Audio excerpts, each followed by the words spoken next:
really, really got it going on. She's got soul.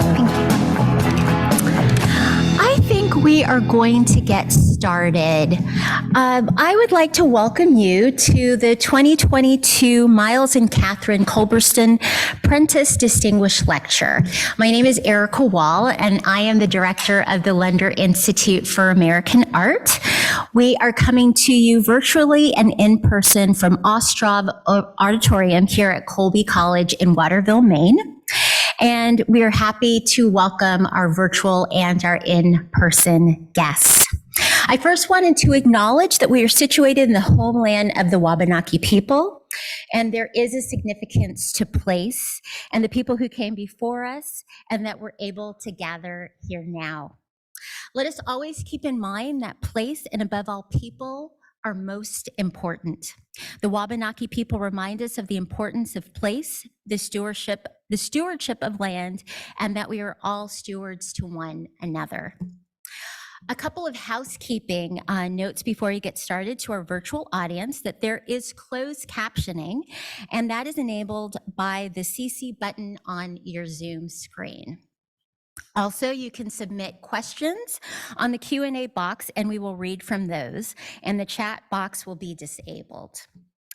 Just a little bit of history about the Prentice Lecture. This is a lecture that was established in 2006 to enable the museum to bring artists to campus whose work is featured in the museum's collections, exhibitions, or programs.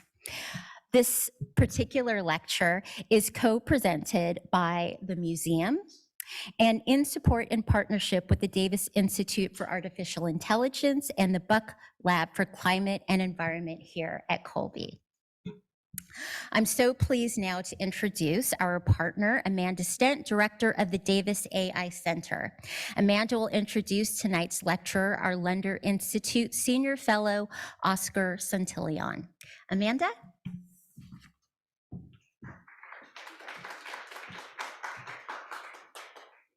Thank you, Erica. Oscar is the founder of Studio Antimundo, an artist and cybernetician who continuously collaborates with diverse beings ranging from scientists to plants. He is the co-author of the publication, The Andean Information Age, which explores a way in which ancient technologies can inform and even fix our current technologies. This continuity among diverse forms of knowledge prediction is one of the fundamentals of his artistic practice. Oscar holds an MFA from the Sculpture Department at Virginia Commonwealth University. He has been a fellow at Delphina Foundation, Leiden Astronomical Observatory, Jan van Eyck, Ratti Foundation, Skowhegan, among others, and he is currently an advisor at Die Atelier in Amsterdam. His work has been exhibited around the world, including in Japan, the US, Mexico, Colombia, Ireland, Guatemala, France, and the Netherlands. The IVM project, to be further developed while Oscar is at Colby, emerges from an art commission that the artist received from the Holt Smithson Foundation. Welcome, Oscar.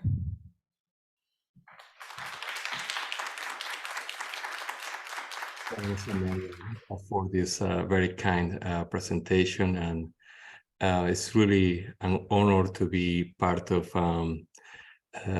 today's event, and I'm really, really glad that this lecture is taking place. Of course, I would have preferred to be there in person. That was my expectation, and my US visa took longer to be processed than expected, but I'm really looking forward to be there in January. And well, let me start here then. So I'm going to begin from this very idea that Amanda mentioned, which is the project I'm going to be developing while at Colby. And I'm going to share my screen.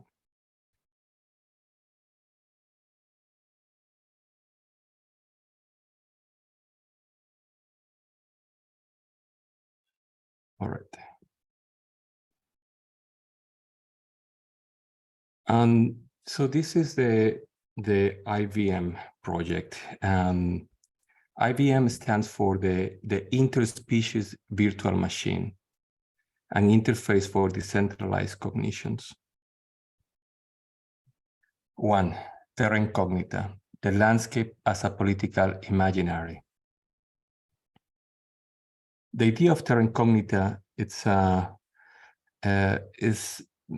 or rather the concept or the notion of terra incognita appear during the 16th, 17th century, and it basically it's this notion that establishes or mentions or names those places that were or remain unknown to the political powers of the time, of the empires at the time, as they were expanding around the globe. So, so it was, you would say, a known unknown. So this was land that was to be conquered, first to be known and then to be conquered in the future. And it was called terra incognita. As you can see here, so this is actually this is the first map of North America. This is a map from 1565, and it shows in the upper part here. I was trying to make sense of the map, which, as you can imagine, is not very precise, but we see it up here and here as well. So I would be curious later on if some of you have a good guess about what areas are these. But something that here was very interesting for me, and the reason why I'm starting here is because of this kind of discrepancy, or this kind of tension that there is between the actual territory and the representation of the territory, or what we call, if we see a map, we would call it cartography. If we see a painting, we would call it a landscape. So the representation of what is actually happening there. And so at the same time, you see that this idea of mapping out what is out there comes, I would say, from different sources, but I would like to emphasize too. I think it comes from real human curiosity. And at the same time, I feel that it comes, or I would say there is enough evidence that it also comes from notion of power. So to be able to represent the world and to claim ownership over that representation also allows you to claim later on, or that was actually what these imperial powers used to do. They would go into claiming the possession of the actual land. But also the term terra incognita, I think, opens up a very interesting space in the midst of this kind of colonial representations. I think this term mentions also this really intriguing tension between what is there and what is unknown. So the idea of something which we assume will be visible to us, but remains invisible. And here I'm going to be speaking, keeping this in mind, about a project of mine from 2015, a project called The Intruder. And what you see here, it's, well, this is a picture of me going uphill at Scafell Pike, which is the highest mountain in England.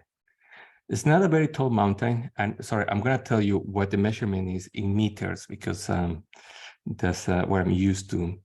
Hopefully some of you can make sense of this.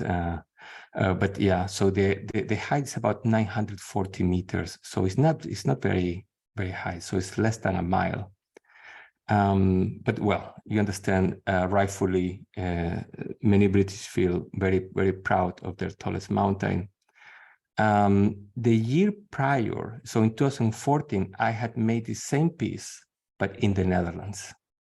And it went, I would say, uneventfully.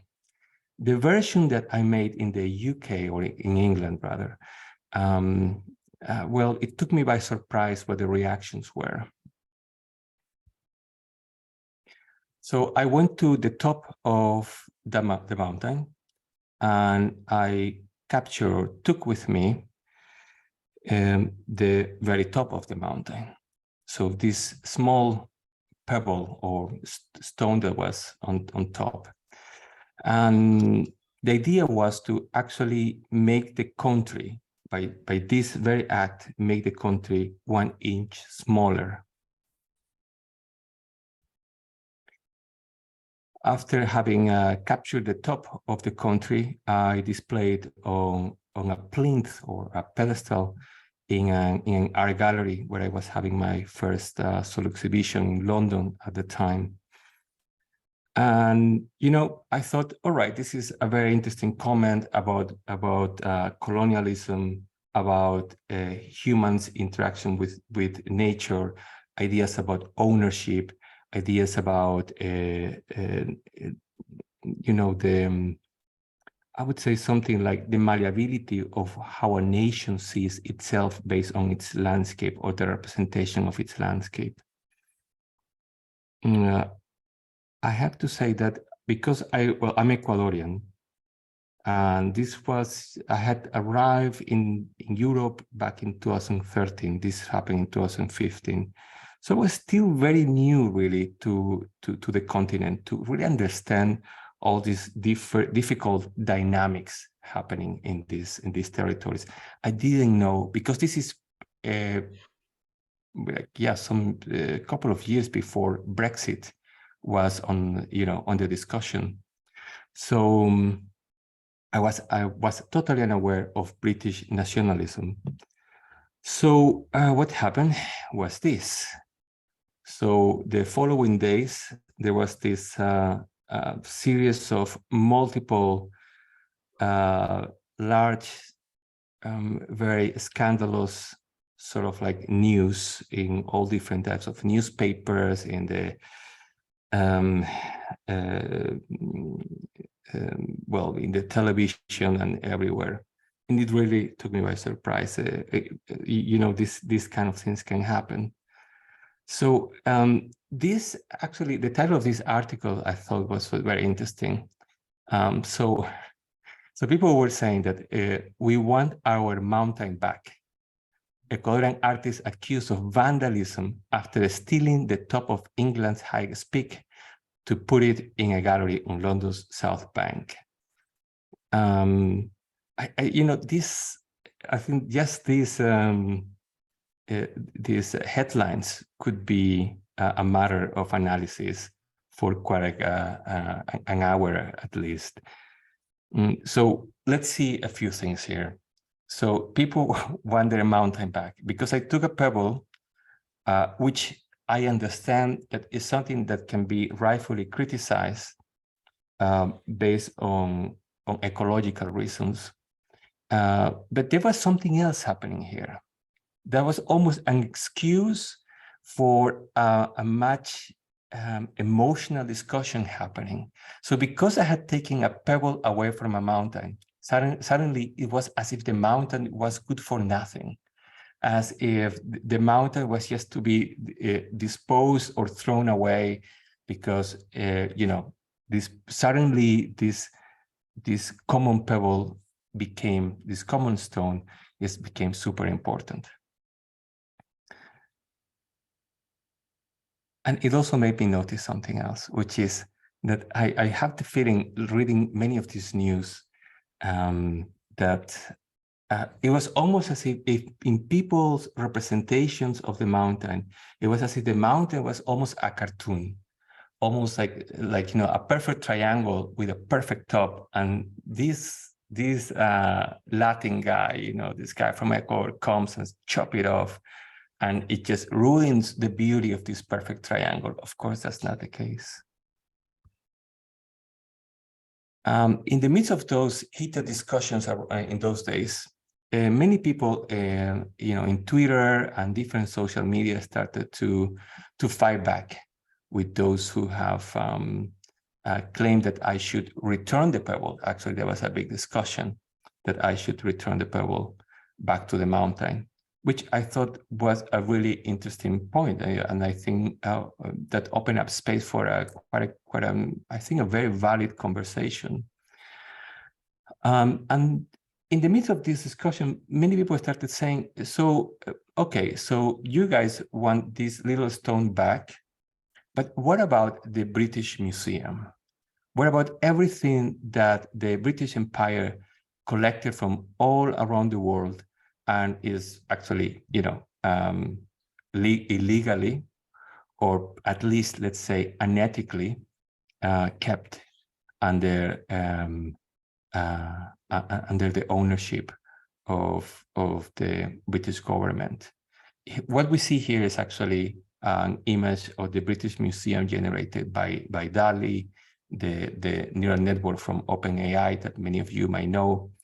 And I simply asked DALL-E to produce an image of the British Museum. And now I just noticed, looking at it once again, that it really looks as the museum is collapsing at the same time that it is open to the public, which is quite an intriguing situation.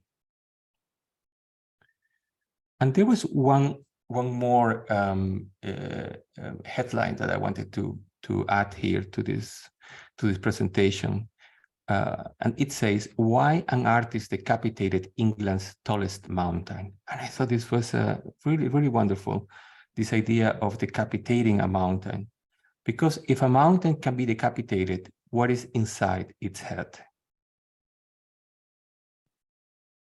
Number 2, cognitive terror, beyond brain intelligence. I would like to start this part of the presentation speaking about my work from 2017 called Solaris. What we see here is an image of the Atacama Desert in Chile. And this desert is a fascinating place on Earth. So it is the driest place in our planet, and it is also the oldest desert on Earth. That's the reason why, due to its extreme conditions and its pristine sky, that many of the biggest astronomical observatories in the world are placed there, and why, instruments and vehicles created by NASA are often tested at the Atacama Desert. So, as I said, I went there I started going there in 2016, the year prior. And the first time I went to the desert, I brought with me this book, Solaris by Stanislaw Lem. And I don't know how many of you might be, enthusiasts of science fiction, which is definitely my case. And this is an amazing novel. So this novel was published in 1961. Stanislaw Lem was a Polish writer. And perhaps some of you may be familiar with the 1972 film created by Andrei Tarkovsky, the famous Russian filmmaker. But the novel, there's this ongoing discussion between like what is best, if the novel or the film. And I would not go there. I would only say that the novel has certain layers of significance and certain kind of approach that resonated really strongly with me. And I would not make, I would not spoil anything, but I should tell you that the ending of the novel and of the film are totally different. And this created a lot of tension between Lem and Tarkovsky. Also, there is an adaptation from the 1990s, Hollywood adaptation with George Clooney in it. I never really, I never wanted to watch it. I haven't watched it. All the reviews say that it's a terrible film, but well. Anyways, perhaps some of you might have watched it and would have an opinion about it. So what is Solaris about? Solaris and why it became so relevant in this travel to the Atacama Desert. Solaris tell us the story of a faraway planet whose ocean is intelligent. So there is this cognitive ocean that inhabits this planet. And according to the novel, the novel starts about 50 years after the planet was discovered, and humans been studying it already for quite a while when the novel starts. And here, something incredible happens. So this extraterrestrial entity, this ocean, behaves very different than most extraterrestrials behave in our known science fiction. So first of all, this doesn't look as a humanoid. And secondly, the ocean of Solaris is not interested in humans. So it is not the typical story of these, extraterrestrials that come to Earth and they want to save humans, and humans are supposedly so important that the extraterrestrials came from the other side of the galaxy to get in touch with us. Nope, here the ocean just couldn't care less. So, but something that got very intriguing to me reading this novel was the very idea of who this extraterrestrial was. And this extraterrestrial, this ocean that didn't have one centralized brain taking its decisions, actually was this ocean was a decentralized form of cognition.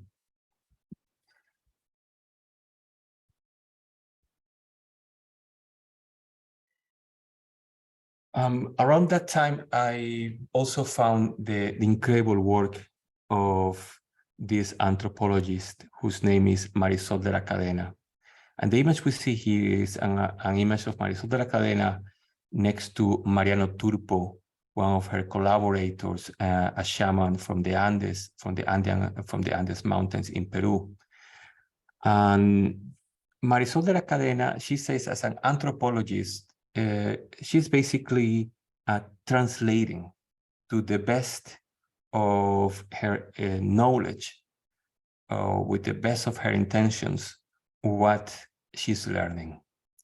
That's her mission as an anthropologist, to be a translator of the complexity of other types of cosmologies that inhabit and are inhabited by other human beings.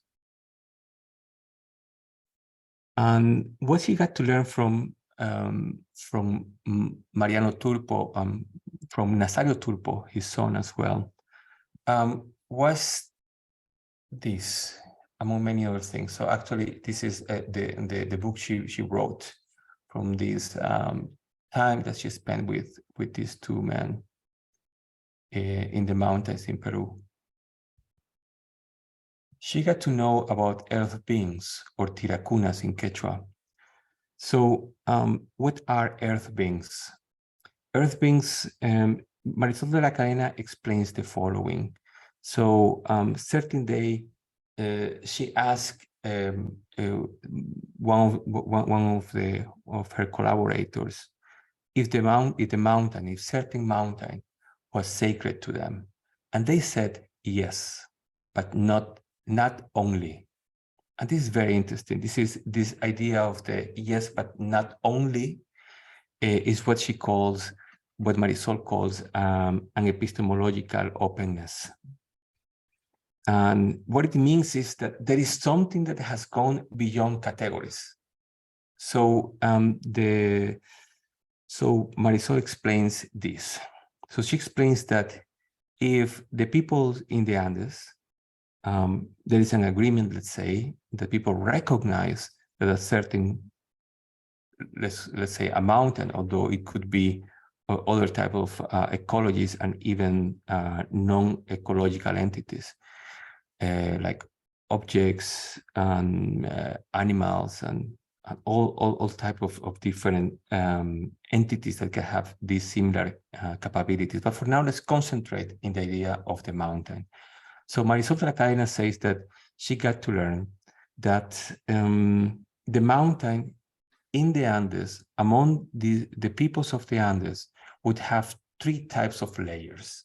So this mountain would be then, this mountain recognized as an earth being would be sacred. It would be also an ecological reality.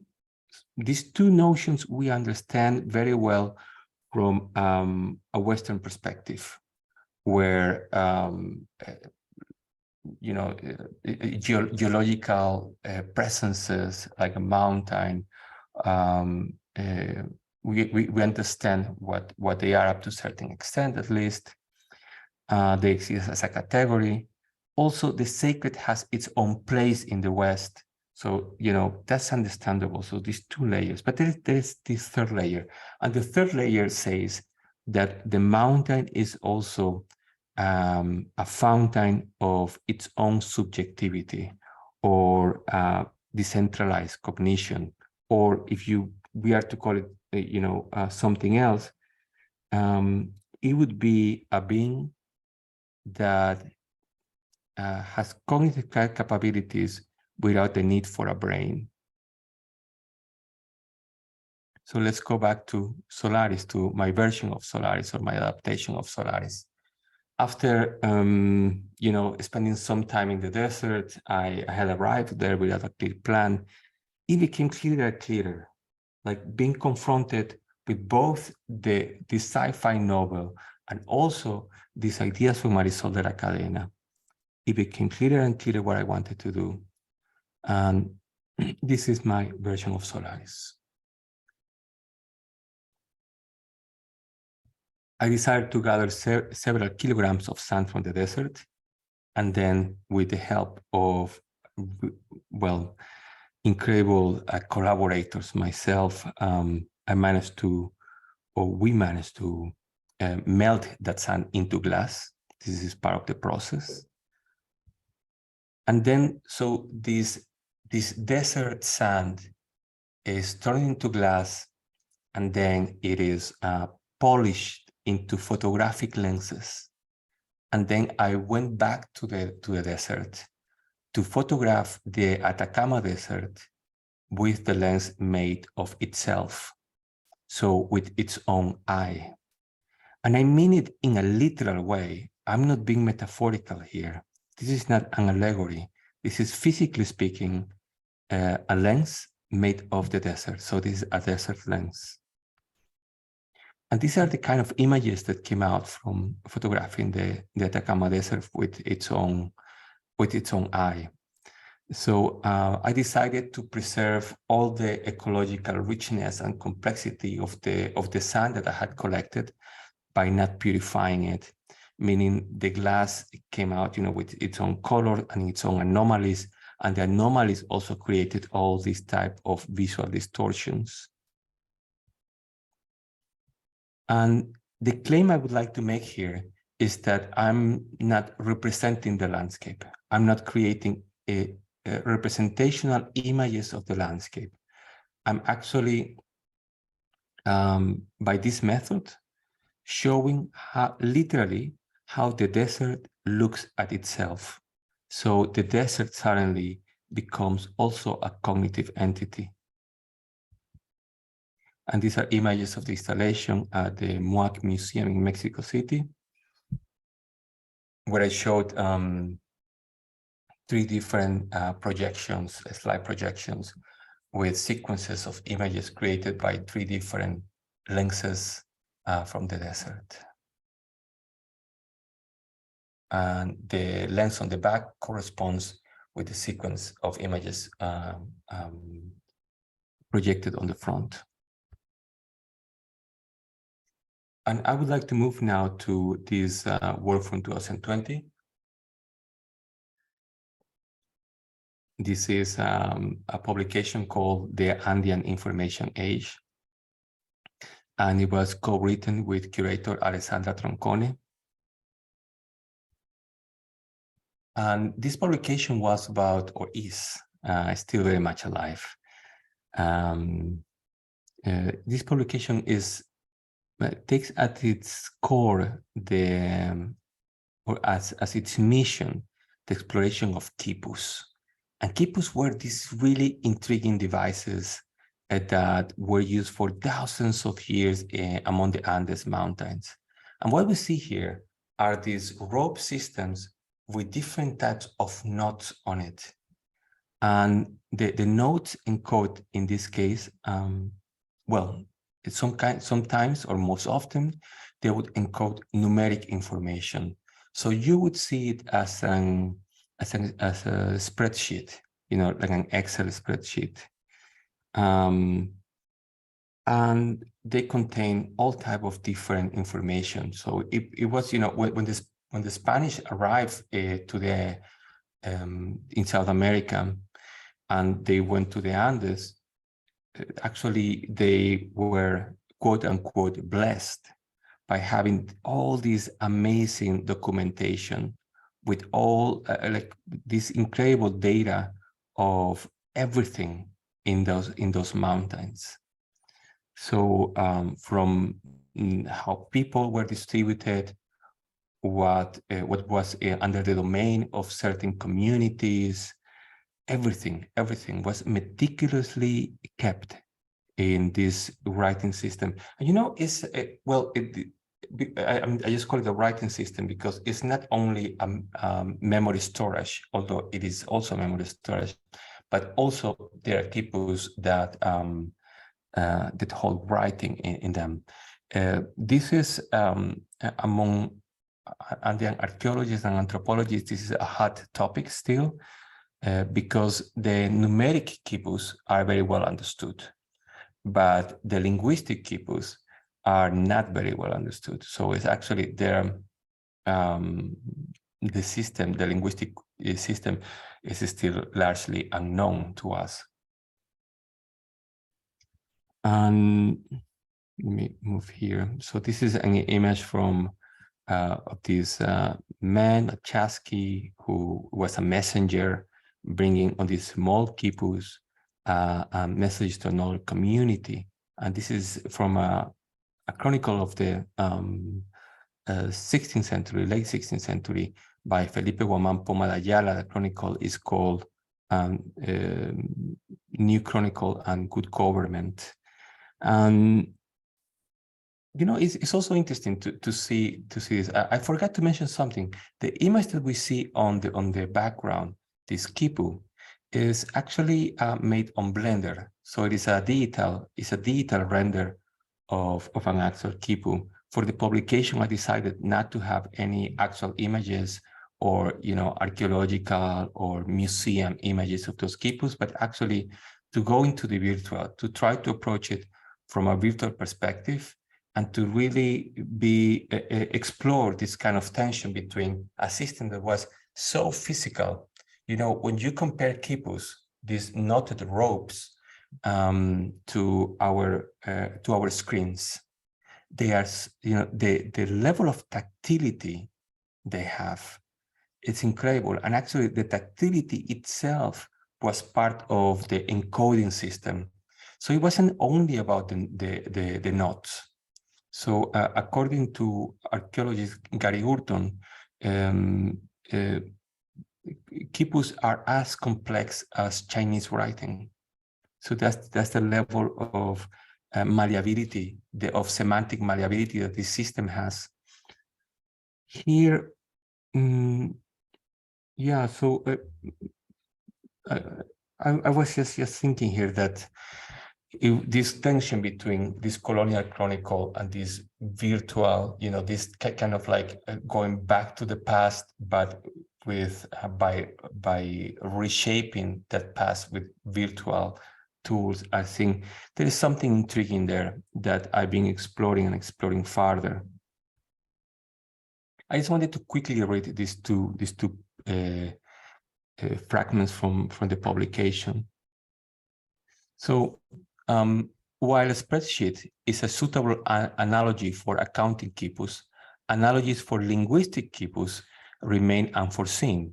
The Harvard Quipu Database Project hosts detailed information about hundreds of quipus, and considering the analytical power that an AI system can enact, It is expected that this data will be fed into such a system in the near future. This might prove productive in embedding further nuances of the Kipu code, though to a limited extent. So here I'm proposing that, or not proposing really, it's just clear that neural networks at some point, sooner than later, will be used to try to find new clues to understand how this system, the Kipu system, was used for writing. And here, well, let me continue. So the traits stored for every Kipu in the Harvard database are too narrow. Here I'm also noticing something which is I think it's obviously important, which is you need an extensive data set in order to get some meaningful output or analysis from a neural network. So, but not only that, I'm also proposing that what we consider a valid data set is something that is problematic at the moment, because if we want to approach the complexity of the world, we need to go beyond the data points that we are collecting at the moment. So I will continue. Hence, the AI is bound to lack sufficient clues from where to infer the writing code, because the range of traits needed for this purpose is still unsung. It would be mindful to gather vast and diverse datasets reaching even beyond Kipus themselves. In order to read a linguistic Kipu, an AI system might need to be informed about the quiverings of the Andean wind, the position of every leaf of grass along the mountain range, and the blood pressure fluctuations of each person living in the Paramos. So when confronted with the endless complexity of the world, how do we determine which aspects are relevant to our goals? In other words, how do we separate noise from signal in a world that is so complex that we can be so often so clueless about how to establish this differentiation? What is noise? What is signal? And, you know, this is part of the challenges faced nowadays by self-driving cars. In this case, how does the self-driving system, the AI system, can differentiate that, in this case, a biker is to be taken into account, and that, let's say, a flying plastic bag is to be ignored? One of the ways in which we can, you know, we approach this complexity of the world, this endless complexity of the world, is by categories.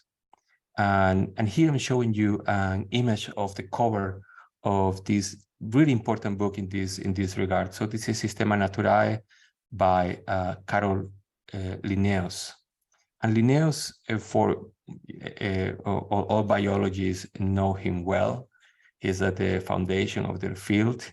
And Linnaeus wrote this book that was very influential because it's the beginning of modern taxonomy, where he proposed, you know, this differentiation that we all are acquainted with, which is that the world is arguably split or can be categorized between kingdoms. So the animal, the vegetal, and the mineral kingdoms. This is, you know, this is very interesting, this idea, and this is something that can be very helpful. You know, creating categories is something that we humans do. But at the same time, any category inevitably shows us part of reality and leaves a lot outside of it. So, and we can make the mistake of believing that our categories trap or can capture the entirety of reality. And this was addressed in a radical way in the 20th century by cybernetics. So I have to tell you also that this is the subtitle of this book is my favorite subtitle in entire history of books, at least for myself or for my own taste, which is so epic. It's "Or Control and Communication in the Animal and the Machine." And this is by Norbert Wiener. This book was quite revolutionary. This book came out in 1948. I didn't tell you before, but so there are 2 centuries in between these 2 books. So the Carl Linnaeus book was published in the mid-18th century. So what cybernetics proposes? Cybernetics proposes that the world consists of systems that consist of self-regulating systems that operate by the mechanism of the feedback loop. You know, at the foundation of it, I'm just going to quickly mention something, not to leave it there because it might sound too abstract, but at the foundation of it, there is a homeostasis. So homeostasis is something that was figured out in the early 20th century, and is this it was found by physiologists, and it was found out that systems that are part of our own human body are homeostatic, meaning for instance our blood system, it is self-regulated. So it's and the same logic is applied, let's say, to an air conditioning where you set the temperature to a certain number, and then the air conditioning, even if the temperature outside keeps on changing, it keeps on automatically adjusting to it by this feedback loop system. And one last note, why I'm putting these 2 books together is because cybernetics actually question this idea of these categories as the only way of understanding reality. So cybernetics sees, and you see it here in the very subtitle, a continuity between the physical and the virtual, between our computers and our electronic systems and Earth and the atmosphere. So there is this radical continuity between the organic and the artificial in cybernetics, which is very important as something which helps us understand the world in a more holistic way, rather than by separating it into little niches. This idea actually took me in. This is at the beginning of the pandemic. I was, as everybody else, trapped at home, and I went back into the most simple medium. So rather than going into these super complicated projects, I actually decided to start drawing. Back again, once at home, I've been drawing my entire life, as most artists. I started, by drawing when I was a kid. So I started to draw precisely this kind of entities, this kind of continuity between the organic and the artificial, or this kind of continuity or overlapping of those categories that Linnaeus had proposed. So here you start seeing parts of machines, but also parts of minerals, parts of something which looks like flesh. And this is just, also a very simple medium or technique. And for these drawings, I was simply using a pen. And this is another of these pieces. This one is just made with markers. I didn't have much to work with at home. So I was just, I was being very resourceful with whatever was around. But I gained so much joy once again, to go back to something which was a simple medium and to approach it while being influenced by these ideas.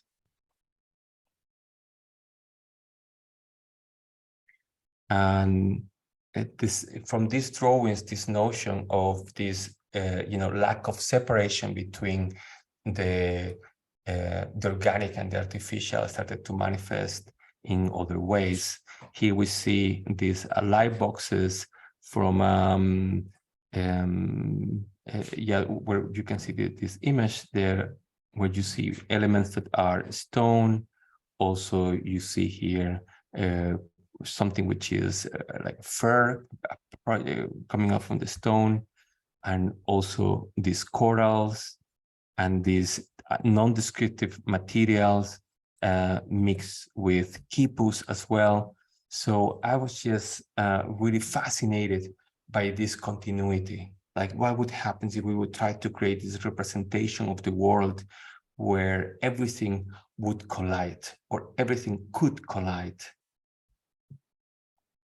And in that way also create this tension with the categories that we have normalized as if they were actually the best possible representation of our world. Also, the shape of the, I changed the shape of the light box so that it would have to emphasize its materiality. I also, purposely used 2 cables instead of 1, and made the cables also super long. So I wanted to really overemphasize the materiality of these virtual images. And in that line of thinking, this grew into this old piece, which had the same title as the book, but this just happened a year after. And this is the Andean Information Age. This is from 2021. And here, in collaboration with the team here at my studio, we took this old-fashioned slide projector, and we hacked it. So we created these 3 layers of Arduinos that are connected to the slide projector, so that now this microcomputer is controlling the slide projector. That allowed us to synchronize sound with every slide, and to also to determine how long the carousel was going to stay on every single slide. And then also, I was using the same type of images that I was showing you before. And here I produced 80 images, so which is exactly the same number of slides that the carousel has. And this is like really it worked in a really fascinating way, I have to say, because here for instance, you see this entity that is sort of like has feathers, but has this sort of reptilian texture. You don't know what it is. And you see also some quipus and some materials that are floating without a clear shape around. So there is all this ambiguity of representation. But this also meant that these 3D images created in the software called Blender, we had to pass them, to transfer them to 35mm slides. Let me see what the time is, just to be sure. Okay, I don't have much time left. And yeah, so we pass it to this slide. So also there was this traveling from the digital to the analog, right? Because then we have these virtual images go back to 35mm. And so the whole piece is turned into an audiovisual piece that it lasts almost half an hour, where you have this voice-over telling you stories taken from the book. And there's also a soundscape, very involving, and then you're confronted with this long projection coming from this old-fashioned slide projector, this hacked slide projector. The same also in the same modules were then turning into paintings.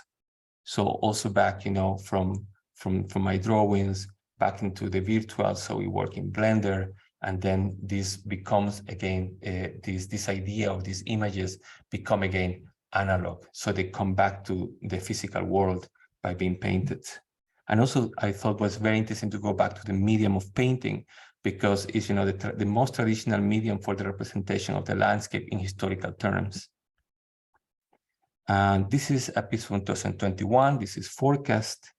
And this is another approach to this same the same issue of this tension between the colonial and our ecologies, like colonial categories, the colonial enterprise, and how it has been in tension with the ecologies inhabiting our planet. In this case, I'm just showing you here, well, first, an image of a greenhouse that, as you know, is a construction made usually in countries where you have extended winters in order to host plants that would die in the winter otherwise, meaning these plants do not belong to the place. And most often those plants actually were brought from former colonies into colonial, by colonial powers. So these are part of these extractivist tensions of our history. And here you have these guardian cases. Guardian cases are scale models in a way of greenhouses. And there are these little containers or smaller containers, more manageable, that botanists would take with them during their expeditions so that they could actually put in there plants that they took, and that they would bring them usually back to Europe in order to be added to the greenhouses and studied. So I decided to make my own, greenhouse or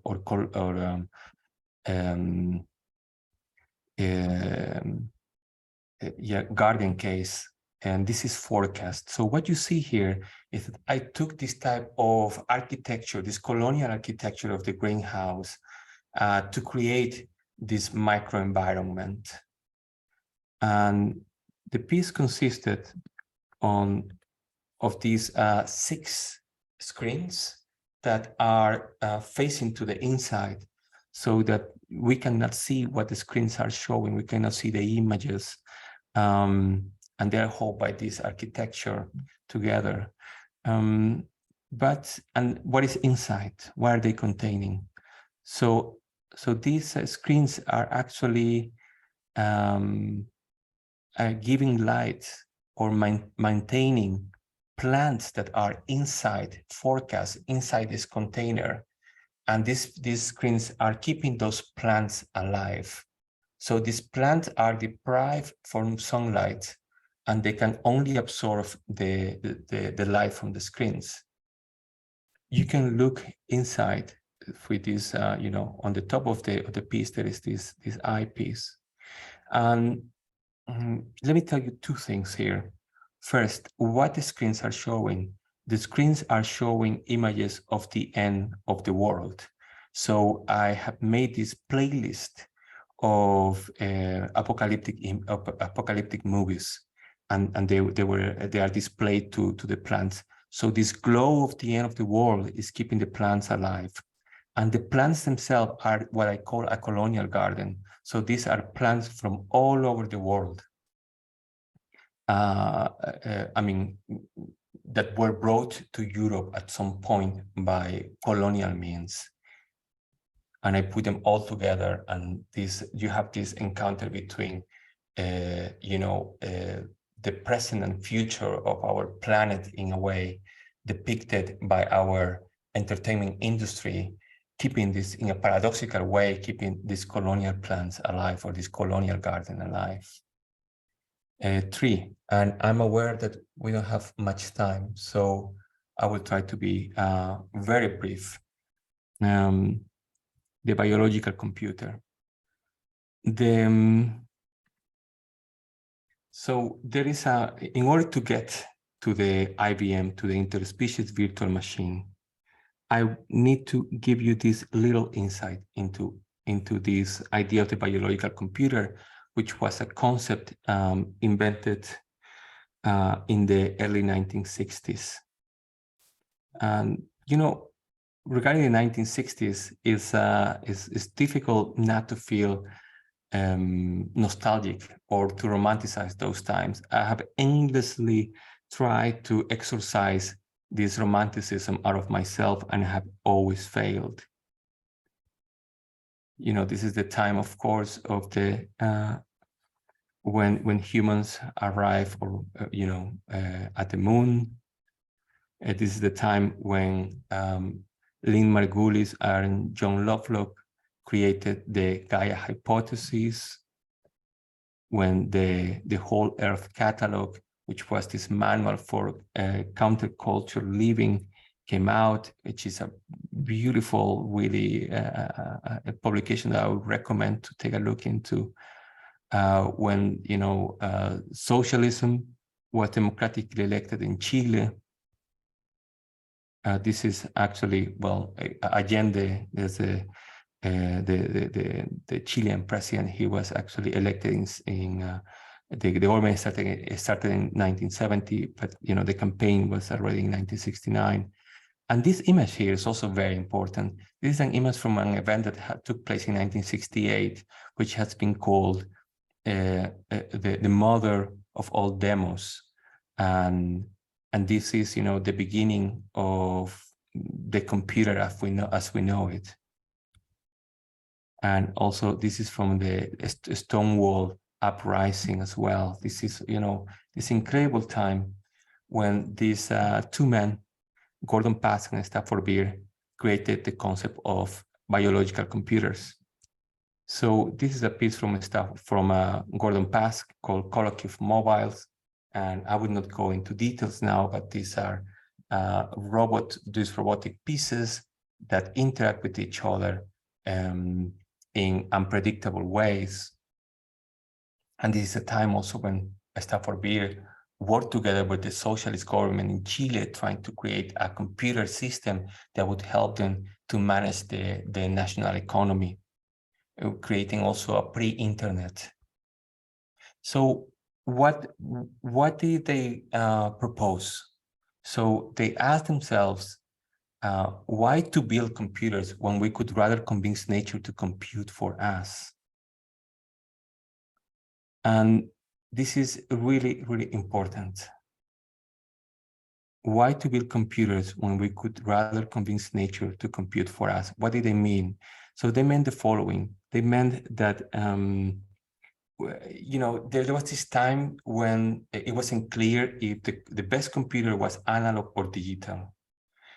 And all types of incredible experiments were being built at the time. There are computers built there are hydraulic computers that work with water, to all types of incredible experiments that took place at that time.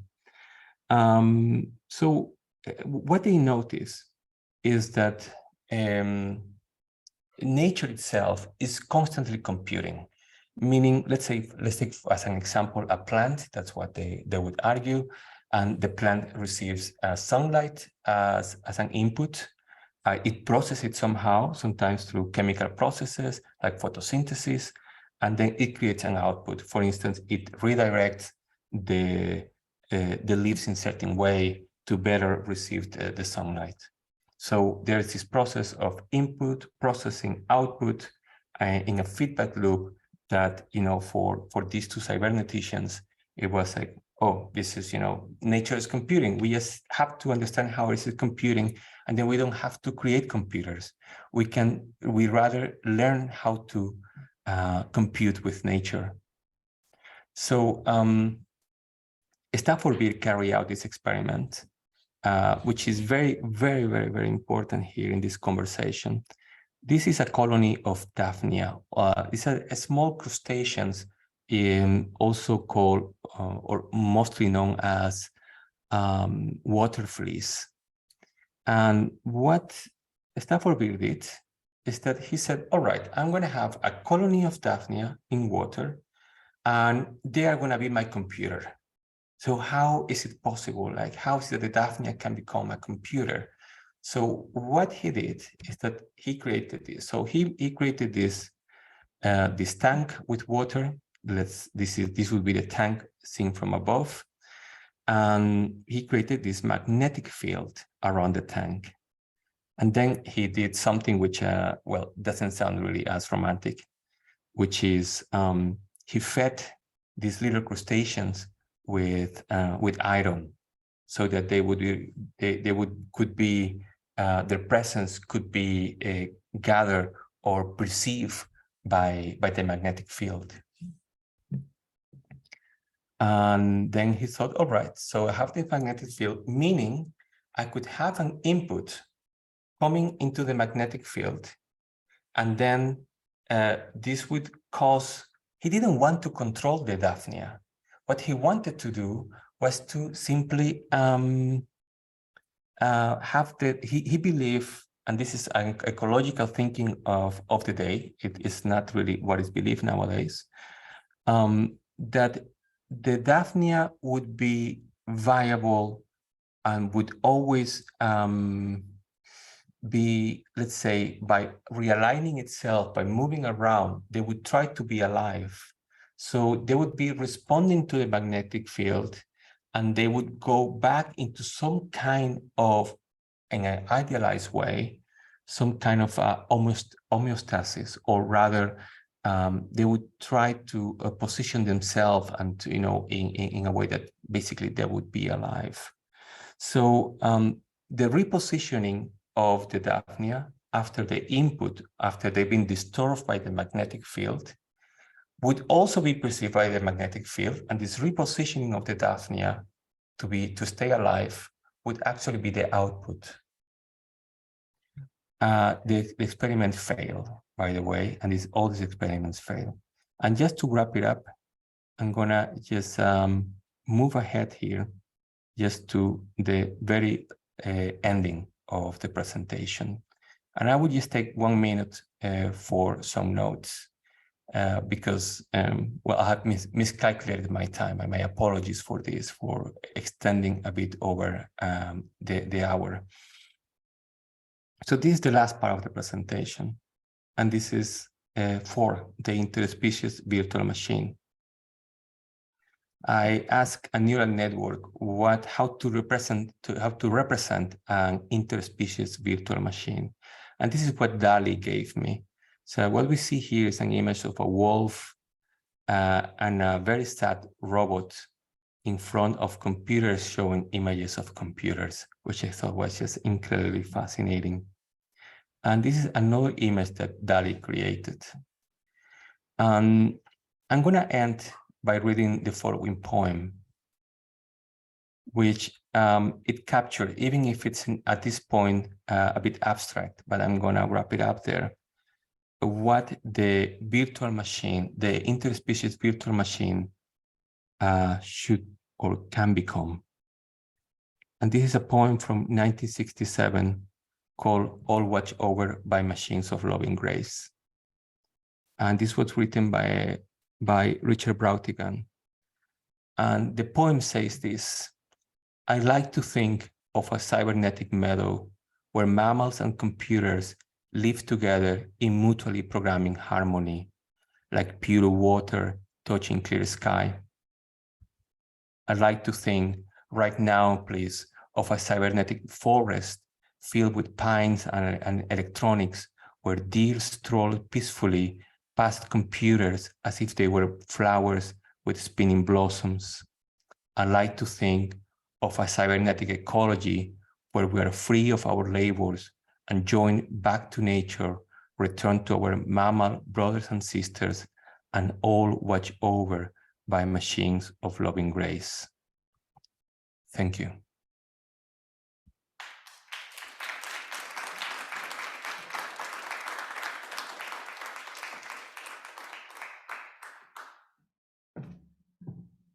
Thank you, Oscar, for that amazing presentation. And we want to use our time now to gather questions from the audience, from our virtual audience, as well as our audience in person. We have members from our engagement department here with microphones. So if you have a question, please raise your hand, and I'm going to be taking questions from our virtual guests as well. So I am going to look for anyone in our audience first, or I'll go to our virtual audience. Okay, so let's see, we've got a couple here.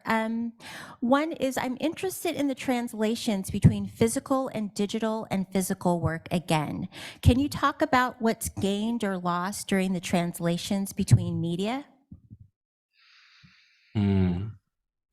Yeah, it's one of those processes where it's hard to know what is more fascinating, if what stays or what is lost, and also what is misunderstood.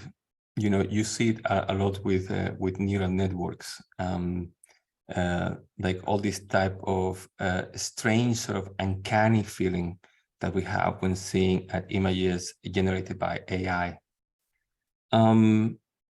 What I think is that this continuity is really important at this moment. So I feel that something that we are missing, and this is very clear to me, especially since the pandemic, when, you know, we were overexposed to endless hours in front of a screen, you know, on Zoom or Teams or whatever it was, looking at other human beings, or, you know, pixelated human beings without a proper texture, and all the sensuality of the world was gone. And there is this division that is happening between what happens in the digital world and what happens in the physical world. And I think the most radical politics of our time perhaps might be placed precisely in the possibility of creating an ethical interoperability between the virtual and the physical. And actually, that's the idea behind the interspecies virtual machine.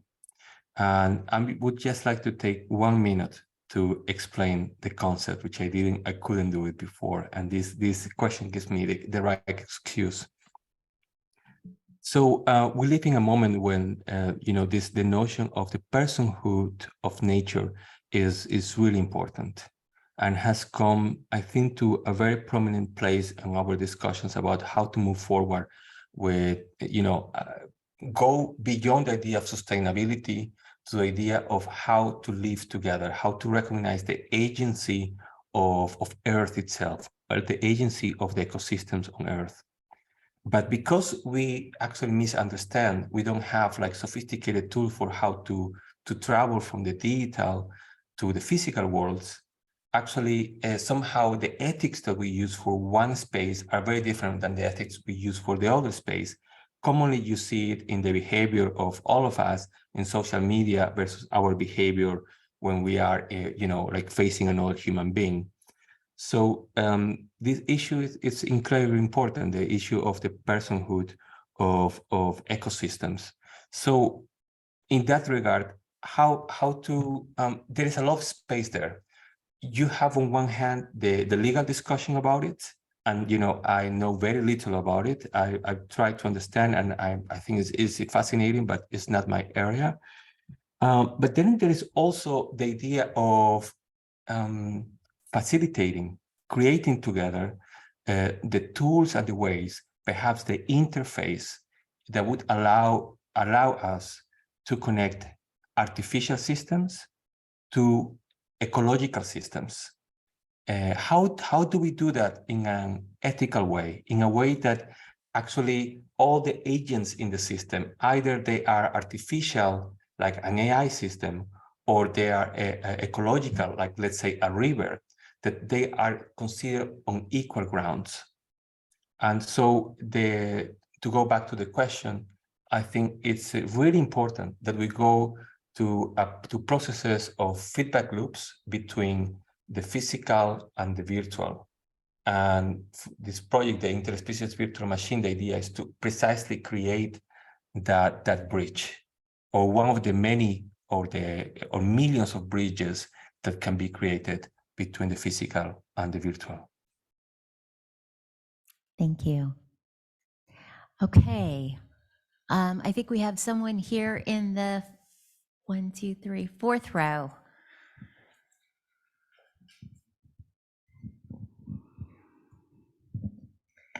Oscar, thank you for your talk. And I'm wondering, in your project here in Maine, part of what brings you here is that you're responding to an island off the coast of Maine. And given what you've been saying, I'm wondering, I thought about asking you what questions you were asking about the island, but I'm wondering if I should ask you what questions you're asking of the island at this time. Thank you, Jackie. So you just thanks for the question because it's really insightful, and also you are giving me the right excuse to be able to go back to a little part at the end of the presentation that I couldn't show you. So let me just for a moment show you the following, which I think is very important to share an image of the island. So this is the little island. This is Little Fort Island, which is located off the coast of Maine, and it's a very intriguing place. This is an island that was acquired back in 1972, I believe, by artist Robert Smithson and Nancy Holt. And as you may know, these are legendary land artists. And they bought this island for the amazing price of $1. And I arrived there last year. Actually, this is also the same time, right after going to the island, I went to Waterville, to Colby. And let me just tell you a little thing here, which I think is very, very important, or to give a little more context about the island, which is what you were mentioning, Jackie.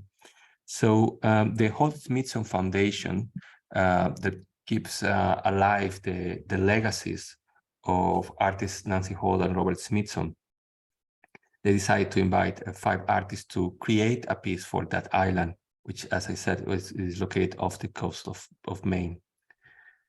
And I'm one of those artists, and this is, what has, at a later point, gladly brought me to Colby College in order to continue with this research and this work. So let me tell you one thing here, which is that one of the things that I learned during this visit is that you shouldn't trust the height of the water. So when I was there, I thought, all right, let's just walk to the island, because it's so near the coast that you can literally just walk there. And so I thought, all right, I can. The water is so clear, I can just look what I'm stepping on and just walk. So I left my shoes, which was a terrible idea, like there by the shore, and I decided to walk to the island.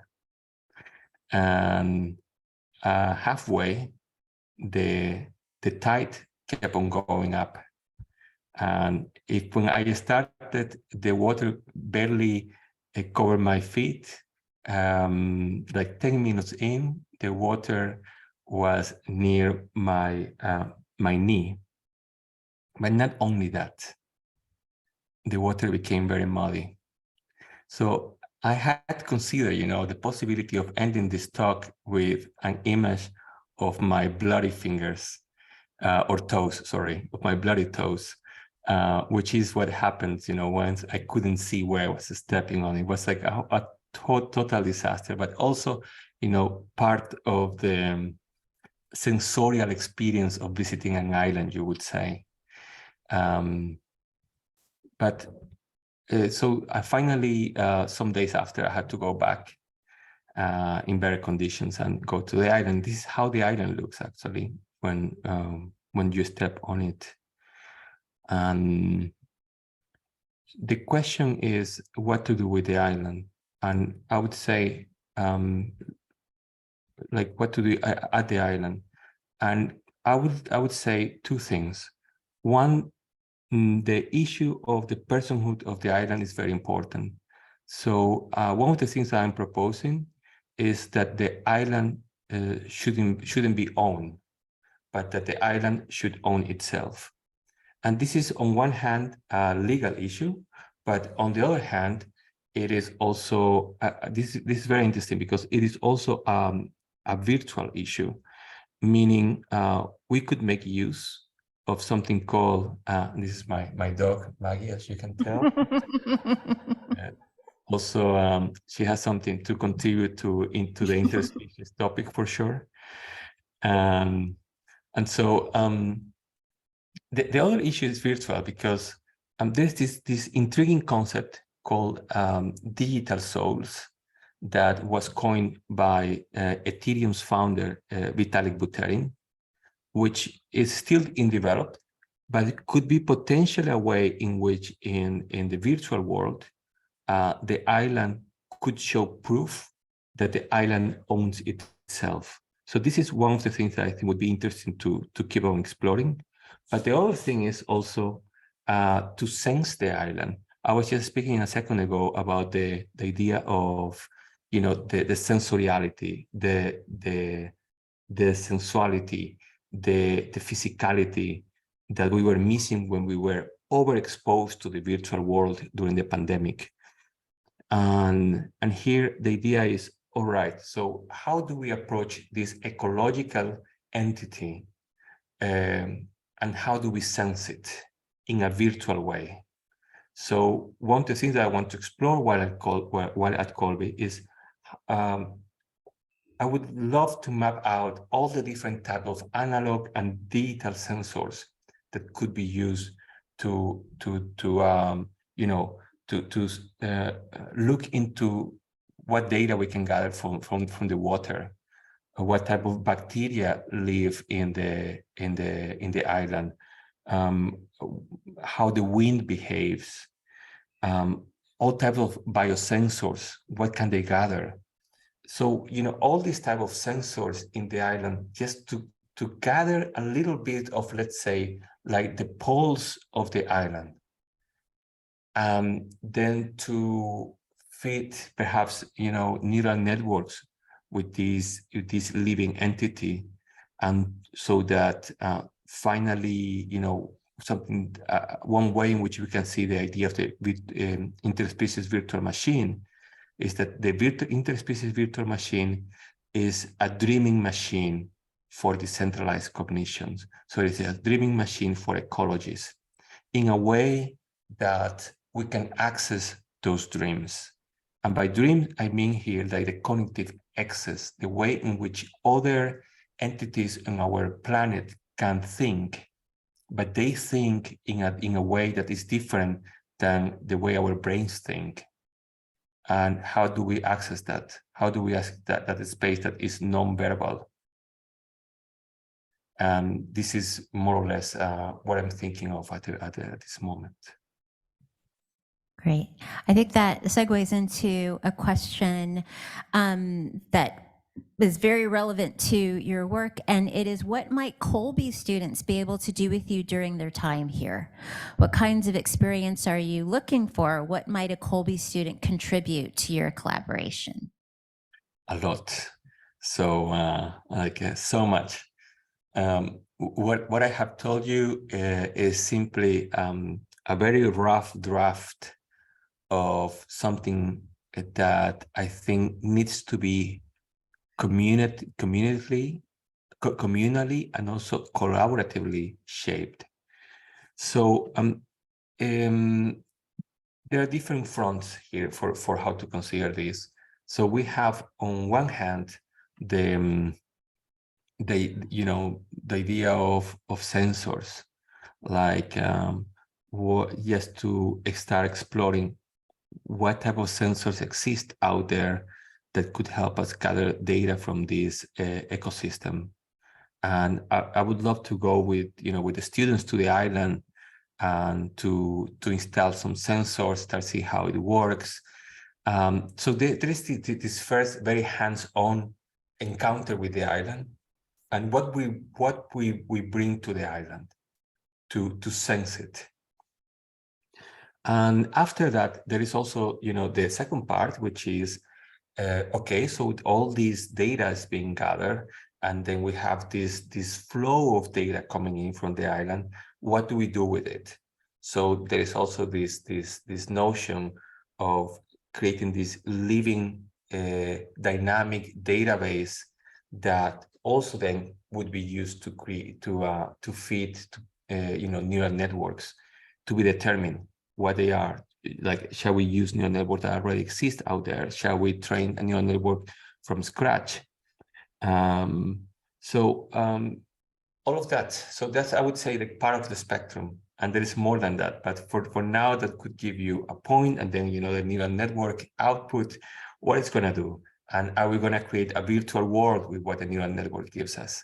You know, there are so many layers here for the imagination and for people with different skill sets to join this adventure. All right, well, I think that answer will spark a lot of interest. Do we have another question from our audience here? I think row 4 again. Hi, Oscar. Thank you for that very interesting talk. And I have a million questions because some of it is very difficult to take in all at once. But I'm a photographer, and my question is going back to that project with the lens made it from, ground from the sand, the melted sand and ground. And I'm just curious how, I'm very interested in the idea that the island is participating in the process of photographing itself. But I can't quite square the notion of, say, how the lens was polished or not polished. That seems like a human decision. Where the camera was placed, was it film? I guess it was film because it was a view camera. Why not? I feel like other cameras or lenses could have made those pictures sort of, or close, or if you had polished the lens, the photographs would look a different way. So my question to you is, I guess, how do you square all that? I mean, because I feel like there probably are ways for the island to participate further, like every time it goes below 30 degrees, a computer decides take a picture or something like that. So I'm interested how you square that, like why not polish the lens? Why use a view camera? Why, that sort of thing. Thanks. Thanks for the question. And I can only agree with you that there is a lot of room for exploring these questions further and these possibilities further. Let's say, with this project with Solaris that you are referring to, I would say it's a first cut of a series of lessons that I keep on endlessly learning. So yes, for the record, the lenses were polished. The anomalies were created actually by the inner composition inside the glass. So the fact that the glass was the word, it wasn't purified, so the sand wasn't purified, created all these inner anomalies in the glass itself, but the lenses were perfectly polished. On the other hand, yes, there is so much,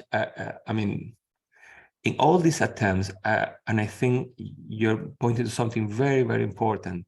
I would like to openly recognize that as a human being, I'm constantly shaping these artworks and these projects, meaning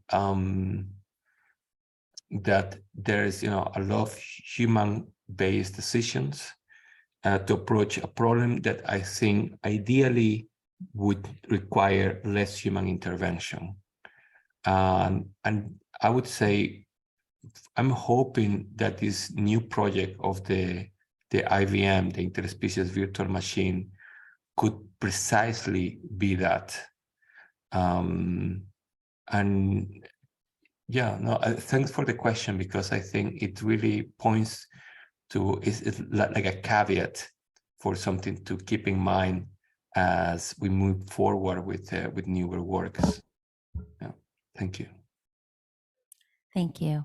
I am going to say, in the interest of time, that I think we could probably field more questions, but to share with you that we're going to offer a virtual opportunity to be in deeper discussion with Oscar on November 16th. And I think we have a slide that we're going to put up so that people know how to register for that. It'll be a webinar and a Zoom conversation so that we can go deeper into the research and the possibilities that we have before us, as Oscar is in fellowship until the end of the school year, and that in that, we'll be able to really look at ways that we can collaborate with Oscar, both when he's here and when he is remote. So I hope you'll take advantage of that and that you will participate and reach out to us at the Lunder Institute for American Art with more information and questions. But I want to take this moment to thank Oscar Santillán for his time and sharing his work and his proposed fellowship research and project with us. And I hope that you'll all continue the journey with us and Oscar as we move forward. So again, thank you, Oscar, and thanks to all of you for joining us. And please feel free to join us for more discussion afterward at this reception. And we'll do that again when you're here with us in person. Oscar, thanks again, everybody. Thank you. Thank you.